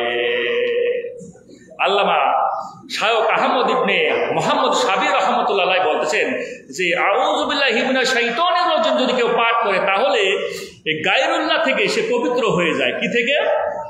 গায়রুল্লাহ। গায়রুল্লাহ মানে হলো যে আল্লাহ বাদে তাগুতকে এবং তাগুতের দাসত্ব করা, আল্লাহ বাদে অপর কোনো শক্তিকে, যেমন লেনিন, কার্ল মার্কস, ওই যে আব্রাহাম লিঙ্কন, তারা যে দিবে ওই আপনার যত রকমের মত দিবে, পথ দিবে, এই পথগুলো তারা অনুসরণ করবে, কারণ তারা তো বেধর্মী, অর্থাৎ বেধর্মীদের পথ অনুসরণ করবে। এটা হলো গায়রুল্লাহ, মানে বিশ্বাস করবে যে আল্লাহ এক, এটা বিশ্বাস করবে আল্লাহ আমাদের খাওয়ান, সব কিছু করেন, কিন্তু বিধান মানার ব্যাপারে, সমস্ত কাজকর্মের ব্যাপারে তখন মেনে নেবে গায়রুল্লাহকে। আর গায়রুল্লাহ মানি হলো তাগুত, গায়রুল্লাহ মানি হলো যে আল্লাহ বাদে অন্যকে সমতুল্য ভাবা, মানে সেই হচ্ছে আমাদের এই সব কিছু বিধানদাতা, এটাই মেনে, এটা হলো গায়রুল্লাহ। তো বলতেছে যখন কেউ আউযু বিল্লাহি মিনাশ শাইতানির রাজিম পাঠ করবে তখন সে গায়রুল্লাহ থেকে মুক্ত হয়ে যায়। 18 কোটি মানুষ এই বাংলাদেশে যদি গায়রুল্লাহ থেকে মুক্ত হতে পারতো তাহলে পথ পথ করে কোরআনের পতাকা উঠতো, ঠিক কিনা? তার মানে 18 কোটি মানুষ কিন্তু আউযু বিল্লাহি মিনাশ শাইতানির রাজিম প্রত্যেক সালাতে ফাতিহার আগে তেলাওয়াত করে, ঠিক কিনা? কুরআনুল কারীম তেলাওয়াত করার আগে কিন্তু পাঠ করে। এরপরেও এই কোরআনের পতাকা কিন্তু তলপাট করে ওঠে না। তার মানে বোঝা যাচ্ছে শয়তান যায় না, আসল শয়তান চলে যায়। এই যে শয়তান দুই প্রকার, একটা মানুষ শয়তান, এটা কিন্তু আর যায় না, কিন্তু ইবলিস পালিয়ে যায়। এটা পড়া মানে ওই শয়তানও যদি পড়ে, মানুষ শয়তান, তাও কিন্তু ইবলিস পালাবে, কিন্তু মানুষ শয়তান পালায় না। আল্লাহ রাব্বুল আলামিন বললেন তামাম দুনিয়ার মধ্যে শয়তান তোমারে কাবু করতে পারবে না যদি দুইটা জিনিস তোমরা মেনে নাও। কয়টা? দুইটা জিনিস যদি কেউ মেনে নেয়, আল্লাহ ঘোষণা দিচ্ছে শয়তান তোমারে কাবু করতে পারবে না। ইন্নাহু লাইসা লাহু সুলতানুন আলাল্লাযীনা আমানু ওয়া আলা রাব্বিহিম ইয়াতাওয়াক্কালুন। আল্লাহ রাব্বুল আলামিন বললেন আল্লাযীনা আমানু, যারা আমার উপর ঈমান আনবে একনিষ্ঠভাবে, ওয়া আলা রাব্বিহিম ইয়াতাওয়াক্কালুন, সকল ক্ষেত্রে ভরসা করবে আমি রবের উপর। আল্লাহ বললেন এই দুইটা কাজ যারা করবে শয়তান তারে কাবু করতে পারবে না। এই ঘোষণা কার? ঘোষণা কার? তার মানে সবাই বিশ্বাস আনে না, সবাইকে বিশ্বাস করে যে আল্লাযীনা আমানু, যারা আল্লাহর প্রতি ঈমান আনবে, ওয়া আলা রাব্বিহিম ইয়াতাওয়াক্কালুন, আর আল্লাহর প্রতি সকল ক্ষেত্রে ভরসা করা লাগবে। এই দুইটা যদি মেনে নেন তাহলে আল্লাহ বলতেছেন শয়তান তারে কাবু করতে পারবে না। এরা বিশ্বাস করেন? আচ্ছা, যারা যারা বিশ্বাস করেন না তারা একবার হাত তুলে দেখান। বুঝে বলবেন, দেখছেন কেউ হাত তোলেনি, তার মানে একটু বুঝে বুঝে হলেও হাত তুলবেন না। হ্যাঁ, মাঝে মাঝে আমি একটু দেখি যে আসলে ওয়াজটা আপনারা মনোযোগের সঙ্গে শুনতেছেন কি একটু অমনোযোগী আছেন। তার মানে আমরা সবাই বিশ্বাস করি যে ঈমান আল্লাহর প্রতি আনা লাগবে আর সকল ক্ষেত্রে ভরসা করব কার উপরে? দিশা সমিতির উপরে, ব্রাক সমিতির উপরে, কি ঠিক কিনা? আশা সমিতির উপরে, ঠিক কিনা? আজ 18 কোটি মানুষের মধ্যে 14 কোটি মানুষ আজ সুদের সঙ্গে জড়িত আছে, ঠিক কিনা? আমি গবেষণা নিয়ে কথা বলি। হয়তো আপনারা ভাবতেছেন আপনাদেরই সন্তান আমি, আমি সন্তান, হয়তো মাসে একদিন আসি। আপনারা হয়তো কি ভাবেন আমি জানি না। এই দলিলটা নিয়ে আমি 18 ঘন্টা গবেষণা করি। বাংলাদেশে কয়টা সুদের সংস্থা আছে জানেন? 740টা আছে সরকারি নিবন্ধন মুক্ত 2021 রিপোর্ট অনুযায়ী, আর 140টা আছে সুদের সংস্থা যার কোনো সরকার কোনো নিবন্ধন দেয় না, নিবন্ধন বাতিল করে দিয়েছেন। এ হলো সরকারি রিপোর্ট। এছাড়াও এই বাংলাদেশের আনাচে কানাচে সুদের সংস্থা যে কত আছে, ব্যাংকের ছত্রাকের মতো একেবারে ছেয়ে গিয়েছে এই দেশটা, ঠিক কিনা? তাহলে আমরা ভরসাকে আল্লাহকে করলাম না ব্রাক সমিতির উপর ভরসা করলাম? কথা বলেন। আমরা কি আল্লাহর উপর ভরসা করলাম না আশা সমিতির উপরে ভরসা করলাম? সুদ খাওয়া হালাল না হারাম? জবানটা খুলে দিয়ে সবাইকে বলা লাগবে, সুদ খাওয়া হারাম না হালাল? আল্লাহ বললেন দলিল দিবে কে? দলিল দিবে কে? এই কোরআন দলিল দিবে সুদ খাওয়া হারাম না হালাল। সূরা বাকারা, দ্বিতীয়তম সূরা বাকারার 175-275তম আয়াতের মাঝের অংশে আল্লাহ বললেন, ওয়া হালাল্লাহুল বাইয়া ওয়া হারামার রিবা, আমি ব্যবসাকে করে দিয়েছি হালাল আর সুদকে করে দিয়েছি হারাম। সুতরাং যারা সুদ খায়, সুদের সঙ্গে যারা জড়িত আছে, যে সুদ খায়, যে সুদ দেয়, যে সুদের লেখালেখি করে, যে সুদের ঘর ভাড়া দেয়, আল্লাহর হাবিব বিশ্ব নবী বললেন তামাম দুনিয়ায় যদি সে যত বেশি আমল করুক না কেন, এই আমল আল্লাহর দরবারে গ্রহণযোগ্য হবে না, মারা যাবে সে কাফের অবস্থা। কি অবস্থায় মারা যাবে? কি অবস্থায়? কাফের অবস্থায় মারা যাবে। সুতরাং আমি বলবো না যে কারা এই সুদের সঙ্গে জড়িত আছেন, আমি বলবো না। তবে যারা জড়িত আছেন, যদি সত্যিই আপনি ওই যে আল্লাহ বললেন শয়তান তোমারে কাবু করতে পারবে না, যদি দুইটা জিনিসের উপর বিশ্বাস করো, একটা হলো আল্লাহ যেন আমানো, আমি রবের উপরে তোমার ঈমান আনা লাগবে, ও আলা রব্বিহিম ইয়াতাওয়াক্কালুন, প্রত্যেকটা ক্ষেত্রে ভরসা করা লাগবে কার উপরে? আল্লাহ সুবহানাহু ওয়া তাআলার উপরে। আপনি অভাব হয়েছেন, অনটন হয়েছেন, টাকা পয়সা নাই, সম্পদ নাই, ভরসা করবেন কার উপরে? কিন্তু আমাদের ভরসা হয়ে গিয়েছে এই সব সুদের সংস্থার উপরে। আমরা সুদও খাই, নামাজও আদায় করি, সুদও খাই, হজও করতে যাই, সুদও খাই, যাকাতও দিই, সুদও খাই, বড় বড় কথা বলি, সুদও খাই।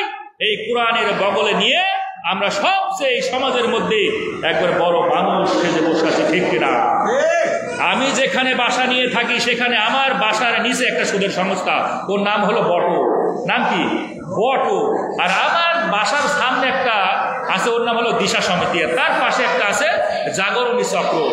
আমি প্রতিদিন দেখি শত শত মানুষ, মা বোনেরা বোরখা পরে চোখগুলো ঢেকে এই সুদের ঘরে যায় সুদকে আনার জন্য। বোরখা পরিধান করা কি? পর্দা করা কি ইসলামে? বলেন, ইসলামে পর্দা করা ফরজ। ইসলামে পর্দা করা কি ফরজ। আপনার মেয়েটা কি অবস্থায় যায় মাথায় রাখতে হবে। আপনার মেয়েটা কি এই ফরজ আদায় করে যায় না ফরজ বিহীন যায়, এটা খোঁজ নেওয়া লাগবে।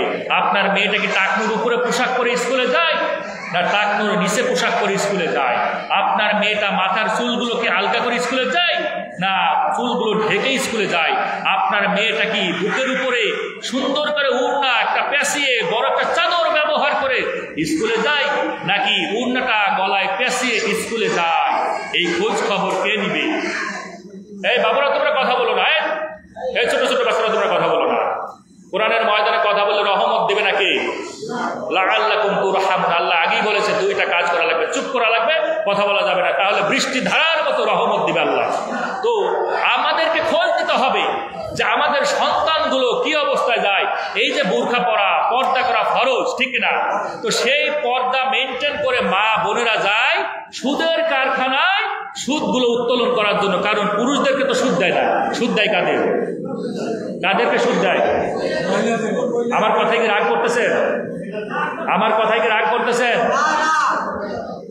আল্লাহ রসুলের কথাই যদি আবুল আহাব রাগ করে থাকে, যার আপন চাচা, আপনারা তো আমার একটু দূরবর্তী চাচা, ঠিক কিনা? আমার আপন আব্বাও রাগ করতে পারতো যদি হকের উপরে না থাকতো। সুতরাং এই কোরআন বলতেছে, যদি তুমি হক কথা বলো আর এই হক কথা বলার পর যদি তোমার উপর বাধা না আসে, তাহলে বুঝবা তুমি হকের উপরে না। সুতরাং রাগ করে না, যাই করেন, সুযোগ আজকে পেয়েছি, মাইক কিন্তু আজকে পেয়েছি, কথা বলাই লাগবে। পরবর্তীতে আর আলোচনা করি বা না করি আমার কোনো সমস্যা নাই, কিন্তু আজকে দাওয়াতটা পৌঁছিয়ে দিয়ে যাচ্ছে ইনশাআল্লাহ। তা আল্লাহ রাব্বুল আলামিন দুইটা জিনিসের উপর ভরসা করা লাগবে, আল্লাহর উপরে আর ঈমান আনা লাগবে। এখন আপনাদের কাছে আমার সবিনয় অনুরোধ, যারা এই সুদের সঙ্গে জড়িত আছেন, দয়া করে এই সুদগুলো মওকুফ করে দিয়ে জীবিত থাকতে, হায়াত থাকতে আল্লাহ যদি দেখা দিয়ে থাকেন, তওবা করে আল্লাহর দরবারে ফিরে আসবেন, দেখবেন যে শয়তান আপনাকে কাবু করতে পারবে না। তাহলে বোঝা গেল শয়তানের কাবু থেকে বাঁচার জন্য আল্লাহ বললেন। এখন শয়তান কাদেরকে কাবু করে? আল্লাহ রাব্বুল আলামিন সূরা নাহল 100 আয়াতের ভিতরে জানিয়ে দিলেন 16তম কোরআনুল কারিমে, এই সূরার মধ্যে ইন্নামা সুলতানুহু আলাল্লাযিনা ইয়াতাওয়াল্লাউনাহু ওয়াল্লাযিনা হুম বিহি মুশরিকুন। অর্থাৎ আল্লাহ রাব্বুল আলামিন বললেন, শয়তান যাদেরকে কাবু করে ফেলে, যারা আমার উপর ভরসা করে না, যারা আমার উপর ঈমান আনে না, শয়তান তাদেরকে কাবু করে ফেলে। আর শয়তানের চক্রান্তে পড়ে, শয়তানের ধোঁকাকে বোকা হয়ে এই দুনিয়াতে যারা বেঁচে থাকে, এরা হলো মুশরিক। এরা কি? বিহি মুশরিকুন। মুশরিক খুঁজতে গেলে আরবে যাওয়া লাগবে না, মুশরিক খুঁজতে গেলে বিদেশের ময়দানে যাওয়া লাগবে না। মুশরিক যদি খুঁজতে হয়, আমাদের আশপাশে, বাড়ির আশেপাশে মুশরিক আছে, দেখে না? মুশরিক আছে না, যাদের কি শয়তান কাবু করে ফেলে। অর্থাৎ শয়তান যদি আপনাকে কাবু করে ফেলে, আল্লাহ বললেন বিহি মুশরিকুনে, মুশরিক হয়ে যায়। আর মুশরিকের জায়গা কোথায়? জান্নাতে, ঠিক কিনা? মুশরিকের জায়গা জান্নাতে, ঠিক কিনা? কথা বলেন। আধা ঘন্টা পরে জামাত হবে, 8টার সময় জামাত হবে ইনশাল্লাহ, আগে বলেছি, তো আমরা চেষ্টা করবো। তাহলে মুশরিকের জায়গা কোথায়? জাহান্নামে। তো আমি যা বলতেছি মুশরিকের জায়গা জান্নাতে, অনেকে বললেন মুশরিকের জায়গা হবে জাহান্নামের মধ্যে। এই জন্য জাহান্নাম থেকে বাঁচতে চাইলে আমাদের মুশরিক থেকে বেঁচে থাকতে হবে। আল্লাহ রাব্বুল আলামিন বললেন যে শয়তান আর মানুষ, এই দুইটা তো মিনাল জিন্নাতি ওয়ান নাস, শয়তান দুই প্রকার, একটা মানুষ শয়তান আর জিন শয়তান।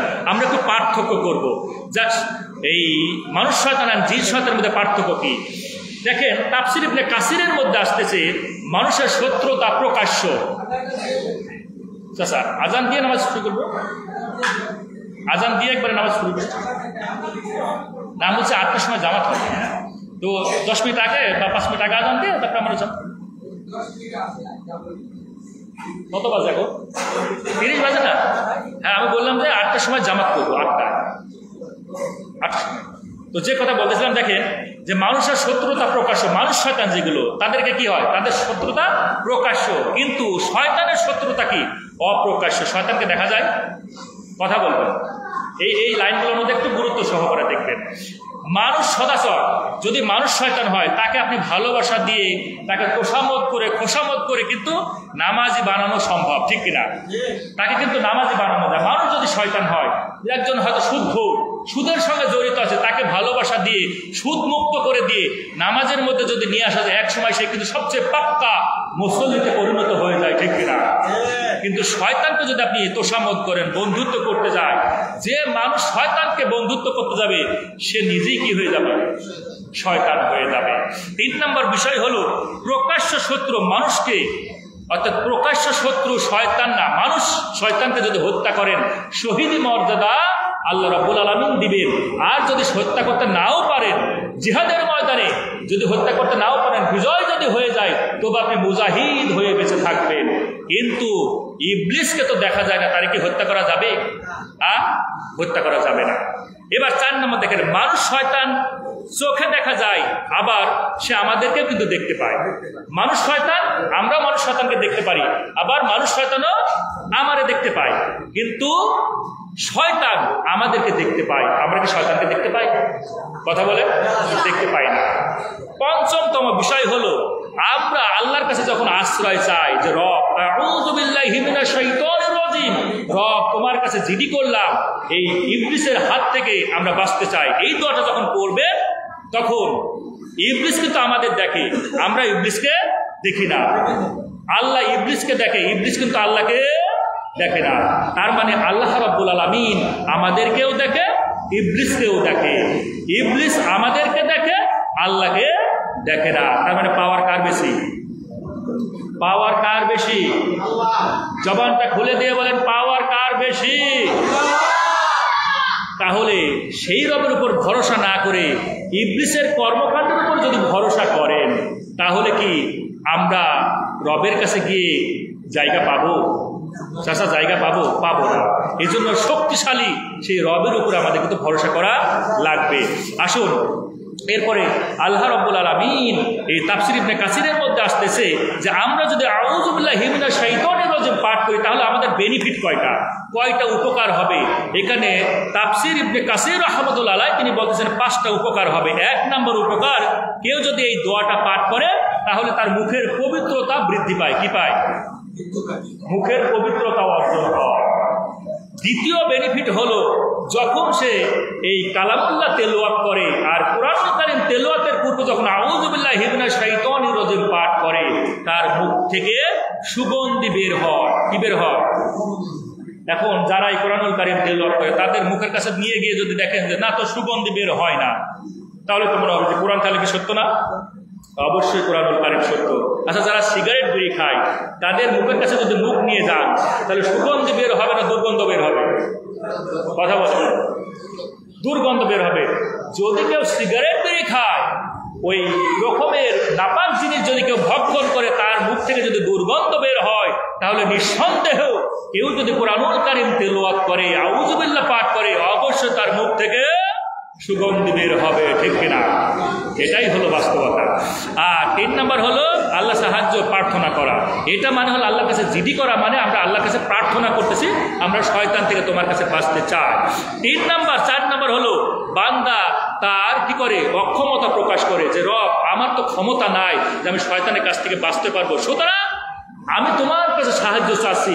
তার মানে আমরা আল্লাহ সুবহানাহু ওয়া তাআলাকে হাইলাইট করতেছি যে রব তুমি হলো সবচেয়ে বড় শক্তিশালী, তোমার উপরে তাম দুনিয়ার উপর আর কেউ নেই, তুমি হলো আমাদের একমাত্র রব, সুতরাং তুমিই পারো আমার কি করতে, এই শয়তানের হাত থেকে বাঁচাতে। তার মানে আমরা কার হাইলাইট করলাম?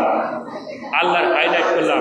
আর শয়তানকে আমরা ডিমোশন করলাম যে শয়তান তোমার চেয়েও আমার রব হলো সবচেয়ে বড় শক্তিশালী, সুতরাং তোমার কোনো খাটবে না, তোমার কোনো শক্তি খাটবে না। তার মানে এখান থেকে আমরা বুঝতে পারলাম যে আমরা যদি এই আউযু বিল্লাহি মিনাশ শাইতানির রাজিম পাঠ করি তাহলে আল্লাহর আধিপত্য পৃথিবীর ময়দানে চলবে আর শয়তানের আধিপত্য পৃথিবীর ময়দানে বন্ধ হয়ে যাবে। ঠিক কিনা? এবার আমরা দেখব যে আপনাদের কাছে আমার একটা ছোট্ট প্রশ্ন, আউযু বিল্লাহি মিনাশ শাইতানির রাজিম আগে পড়ে না বিসমিল্লাহির রহমানির রহিম আগে পড়তে হয়? কোনটা? হ্যাঁ, সবাই বলতেছে না, তার মধ্যে কনফিউশন আছে। আউযু বিল্লাহ আগে, তাই না? আচ্ছা, কেন পড়তে হয় এবার দলিল নেন। আমরা কেন প্রথমেই আউযু বিল্লাহি মিনাশ শাইতানির রাজিম পড়ব আর কেন বিসমিল্লাহির রহমানির রহিম পড়ে পড়ব? আমি কোরআন যতটুকু এই ছোট্ট মাথা দিয়ে ভেবেছি, চিন্তা করেছি, কোরআন কিন্তু জানিয়ে দিয়েছে তাম দুনিয়ায় আপনি যত ইবাদত করবেন, যত রকমের আমল করবেন, কোনো ইবাদত কোনো আমলের কারণে কিন্তু আল্লাহ বলে না যে তার আগে আউযু বিল্লাহি মিনাশ শাইতানির রাজিম পাঠ করো। একটা আমলের ক্ষেত্রে আল্লাহ জানিয়ে দিয়েছেন তোমরা অবশ্যই ওই আমলটা করতে গেলে আমার কাছে শয়তানের ওয়াসওয়াসা থেকে পানা চাইবা। সেই আমলটার নাম কি? কোরআনুল কারীম। কেউ যদি কোরআনুল কারীম তেলাওয়াত করতে চায়, আল্লাহ ডাক দিয়ে বললেন ফাইজা কুরিয়াল ফাইজা কুরআনাল কুরআনা, কেউ যখন কোরআন তেলাওয়াত করবে ফাস্তাইজ বিল্লাহি মিনাশ শাইতানির রাজিম, অবশ্যই সে আমার কাছে সাহায্য প্রার্থনা চাইবে। এই জন্যই আমরা সূরা ফাতিহা পাঠ করার আগে বিসমিল্লাহ বলি তার আগে কিন্তু আমরা কি বলি? আউযু বিল্লাহি মিনাশ শাইতানির রাজিম পাঠ করি, মানে আল্লাহর কাছে আমরা শয়তানের ওয়াসওয়াসা থেকে সাহায্য চাই। আর বিসমিল্লাহির রহমানির রহিম মানে আমরা রহিম এবং রহমান, আল্লাহ যে দুটো নাম আছে বিসমিল্লাহির রহমানির রহিমের মধ্যে আছে না, রহিম এবং রহমান, এর রহমতের মধ্যে আমরা দাখিল হই। তার মানে আগে শয়তানের পানা থেকে যদি না বাঁচতে পারেন তাহলে কি রহমতে যেতে পারবেন? যাওয়া যাবে? যাওয়া যাবে না। তার মানে রহমতের মধ্যে যদি যেতে চান তার আগে শয়তানের কাছ থেকে আপনাকে বাঁচতে হবে। আর শয়তানের কাছ থেকে যদি আপনি বাঁচতে পারেন তখন আল্লাহ বলছেন যে আমার রহমতের মধ্যে তোমরা দাখিল হয়ে যাবা। আর আরেকটা এর মধ্যে কারণ হলো যে এই আবু হানিফা রাহমাতুল্লাহ আলাইহির মতে আমরা কিন্তু নামাজের পূর্বে এই কোরআন তেলাওয়াত যখন শুরু করি তখন কিন্তু আউযু বিল্লাহি মিনাশ শাইতানির রাজিম পাঠ করি। আর ইমাম আহমদ ইবনে হাম্বলের মতে কিন্তু ওরা আউযু বিল্লাহ পড়ে না, ওরা কি পড়ে? আউযু বিল্লাহিস সামিউল আলিম মিনাশ শাইতানির রাজিম, ওরা কিন্তু এটা পাঠ করে। তার মানে আমাদের মাযহাবে আউযু বিল্লাহি মিনাশ শাইতানির রাজিম পাঠ করি, আর ইমাম হাম্বলীদের মাযহাবে আউযু বিল্লাহিস সামিউল আলিম মিনাশ শাইতানির রাজিম পাঠ করা হয়। এবার ইমাম আওয়ামী রহমতুল্লাহ, ইমাম শাওরি রহমতুল্লাহ আলাইহি বলতেছে তাদের মতে যে আউযু বিল্লাহি মিনাশ শাইতানির রাজিম ইন্নাল্লাহা হুয়াস সামিউল আলিম, এটা কিন্তু তারা পাঠ করে। তার মানে দেখেন এই সবই কিন্তু আল্লাহ সুবহানাহু ওয়া তাআলার কি করা হয়, আল্লাহর কাছে আমরা শয়তানের ওয়াসওয়া থেকে পানা চাই। এই জন্য এই পানা চাইতে গেলে তাহলে আমাদের কি পাঠ করা লাগবে? শয়তানের কাছ থেকে পানা চাইতে গেলে কি পাঠ করা লাগবে বলেন? আউযু বিল্লাহ। মনে থাকবে? এবার আমরা দুইটা ঘটনা দিয়ে আজকে এই আলোচনাটা শেষ করব, বেশি সময় আর নিব না। দেখেন আল্লাহ রসুলের পাশে বসে আছে আল্লাহ রসুলের সবচেয়ে কাছের মানুষ, কাছের বন্ধু, যিনি সর্বপ্রথম ইসলাম গ্রহণ করেছিলেন বৃদ্ধদের মধ্যে, নাম কি? আবু বকর রাদিয়াল্লাহু তাআলা আনহু। আল্লাহ রসুলের পাশে বসে আছেন, আবু বকর রাদিয়াল্লাহু তাআলা আনহু বসে আছেন। এমন সময় একটা লোক এসে আবু বকরকে গালি দিচ্ছে, তির্যক ভাষায় আবু বকর রাদিয়াল্লাহু তাআলা আনহুকে গালি দিতেছে, তিরস্কার করতেছে, নানান ভাষায় বিভিন্ন ভাবে গালি দিচ্ছে। আর রাসূল কিন্তু গালিগুলো শুনতেছে আর মিটমিট করে হাসতেছে। সুবহানাল্লাহ বলে। আবু বকরকে গালি দেয় একজন মানুষ, আবু বকরকে গালি দেয় একজন মানুষ, আর বিশ্বনবী মিটমিট করে হাসতেছেন। বিশ্বনবী মিটমিট করে মৃদু সুরে হাসতেছেন। আবু বকর এক সময় ধৈর্য হারা হয়ে যায়। লোকটা যখন বেশি বেশি গালি দেয়, আবু বকরের ধৈর্য হারা হয়ে যখন আবু বকর তার কথার জবাব দিলেন, বিশ্বনবী এবার মুখখানাকে মলিন করে অসন্তুষ্ট হয়ে এবার উঠে চলে যাচ্ছেন। আবু বকর তিনিও উঠে গেলেন, বিশ্বনবীর পেছনে পেছনে গিয়ে জিজ্ঞেস করলেন, আল্লাহ রসুল এই লোকটা যখন আমারে গালি দিচ্ছে আপনি তখন মিটি মিটি হাসতেছেন, আমি যখন জবাব দিলাম আপনার মুখখানা মলিন হয়ে গেল, অসন্তুষ্ট হয়ে গেলেন, আপনি কিন্তু চলে গেলেন। কারণটা কি? ওই লোকটা আমারে গালি দেয়, ওই লোকটা আমারে কষ্ট দেয়, কিন্তু আপনি অসন্তুষ্ট হয়ে চলে গেলেন, কারণটা কি? বিশ্বনবী বললেন, শোনো, কোন মানুষ যখন কাউকে গালি দেয়, কোন মানুষ যখন কাউকে আঘাত করে, কোন মানুষ যখন কাউকে মন্দ কথা বলে, তিরস্কার করে, ওই জায়গায় শয়তানের পক্ষ থেকে ওই মানুষটা কিন্তু গালি দেয়। আর যাকে গালি দেওয়া হয় ওই গালির জবাবটা ফেরেশতা কিন্তু জবাব দেয়। কে জবাব দেয়? তার মানে আবু বকরকে যখন গালি দিচ্ছে তখন আবু বকরের পক্ষ হয়ে একজন ফেরেশতা কিন্তু কি দিচ্ছে? জবাব দিতেছে। আর ওই লোকটা যে গালি দিচ্ছে ওই লোকটার পক্ষ হয়ে শয়তান কিন্তু গালিটা দিচ্ছে। আল্লাহ রাসূল বললেন, আবু বকর শোনো, যখন তুমি জবাব দিলা তোমার কাছ থেকে ফেরেশতা চলে গেল, ফেরেশতা যখন চলে গেল শয়তান কিন্তু তোমার কাছে চলে আসলো। আর আমি মুহাম্মদ তো শয়তানের সঙ্গে থাকতে পারি নাই, যার কারণে আমি শয়তানের কাছ থেকে দূরে চলে গেলাম। সুবহানাল্লাহ বলে। তার মানে এখান থেকে শিক্ষা নেওয়া লাগবে, কেউ যদি আপনাকে গালি দেয়, কেউ যদি তিরস্কার করে, কেউ যদি আপনাকে অন্যায় ভাবে কিছু বলে, ধৈর্য ধারণ করবেন। কার উপরে? আল্লাহর উপরে ধৈর্য ধারণ করবেন। কারণ আপনার পক্ষ থেকে জবাব দেবে কে? আল্লাহ রাব্বুল আলামিন একজন ফেরেশতা নিযুক্ত করে রাখবে। ফেরেশতা তার পক্ষ থেকে আল্লাহ রাব্বুল আলামিনের কাছে কিন্তু জবাব দেওয়া শুরু করে দিবে শয়তানের বিপক্ষ হয়ে, ঠিক না? এই জন্য শয়তান বিভিন্নভাবে কিন্তু আমাদেরকে কি করবে, ওয়াসওয়াসা দিবে, আমাদেরকে কিন্তু উস্কানি দিবে, উস্কানি যাকে বলে, যাতে জ্ঞানজাম আমরা যেন বিপদগামী হয়ে যেতে পারি। আর এখান থেকে বাঁচতে চাইলে আমাদেরকে ওর জন্য আল্লাহর কাছে জিডি করা লাগবে, আউযু বিল্লাহি মিনাশ শাইতানির রাজিম। এটা যদি পাঠ করি তাহলে শয়তান কিন্তু আমাদেরকে আর কনভার্ট করতে পারবে না, শয়তান কিন্তু আমাদেরকে বিপদগামী করতে পারবে না। এই জন্য আমরা অবরে সবরে যখনই সময় পাবো এই দোয়াখানা আমরা পাঠ করব, যেন আল্লাহ রাব্বুল আলামিন আমাদেরকে এই ধরনের থেকে কি করে, হেফাজত করে। আর একটা ঘটনা বলে আমরা শেষ করে দিব যে শয়তান আমাদের জীবনে কিভাবে খুব তীক্ষ্ণভাবে ঢুকে যায়, এই ঘটনাটা বলে ইনশাল্লাহ শেষ করে দিব। এই ঘটনাটা আসতেছে ওয়াহাব ইবনে মুনাব্বি কিতাবের লোকদের থেকে একটা বিশাল কাহিনী, বনী ইসরাঈলের কাহিনী। বনী ইসরাঈলদের মধ্যে এই ঘটনাটা ঘটেছিলেন। বনী ইসরাঈলদের মধ্যে একজন মানুষ ছিল, সেই মানুষটার নাম ছিল বারসিসা। নাম কি? নাম কি? বারসিসা। নাম কি? বারসিসা।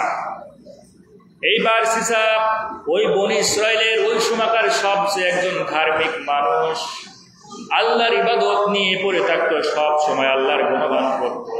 ওর পাশে একজন মানুষ বাস করত, যার ছিল 3টা সন্তান, একটা মেয়ে, 3 ভাই আর একটা বোন নিয়ে সংসারে। বাবা মারা গিয়েছে, 3 ভাই যুদ্ধের ময়দানে যাবে, বোনটাকে রেখে যাবে কার কাছে? চিন্তা করলো বারসিসা তো একজন ধার্মিক মানুষ, বারসিসা একজন পরহেজগার মানুষ, আমার এই বোনটাকে বারসিসার কাছে রেখে যাও।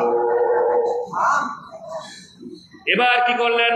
3 ভাই আসলেন, এসে বললেন বারসিসা তুমি ধার্মিক মানুষ, তোমার কাছে আমার এই বোনটাকে রেখে যাব, যুদ্ধের ময়দানে যাব, আমার এই বোনটাকে তোমরা দেখভাল করবা। বারসিসা বলল না, সম্ভব নয়, আজকে আমি পারবো না, বরং তোমরা অন্য কারোর কাছে রেখে দাও। একটু কথা বলে না প্লিজ, আমি শেষ করে দেব, এই ঘটনা বলে শেষ করে দেব, আর সময় বেশি নিব না। এবার বারসিসা অনেকভাবে রিকোয়েস্ট করার পর বারসিসা বলল ঠিক আছে, আমার যে ইবাদত খানা আছে, ইবাদত খানার পাশে আমি যেখানে থাকি তার পাশেই তোমার এই বোনটাকে রেখে দাও। তারা যুদ্ধের ময়দানে চলে গেল। বোনটা যখন ওই বাসায় থাকে, এবার শয়তান ধীরে ধীরে বারসিসার কাছে আসলো।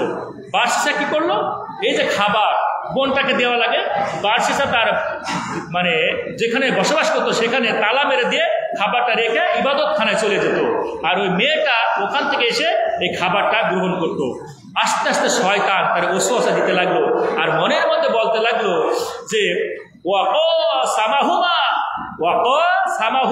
ইন্নী লাকাওমা লা মিনান নাসিহিন, আমি তোমার সবচেয়ে বড় ফ্যান। শয়তান বলতেছে বারসিসা থেকে, আমি তোমার সবচেয়ে বড় ফ্যান, আমি তোমার শুভাকাঙ্ক্ষী। আর শয়তান কিন্তু এইভাবেই প্রবেশ করে।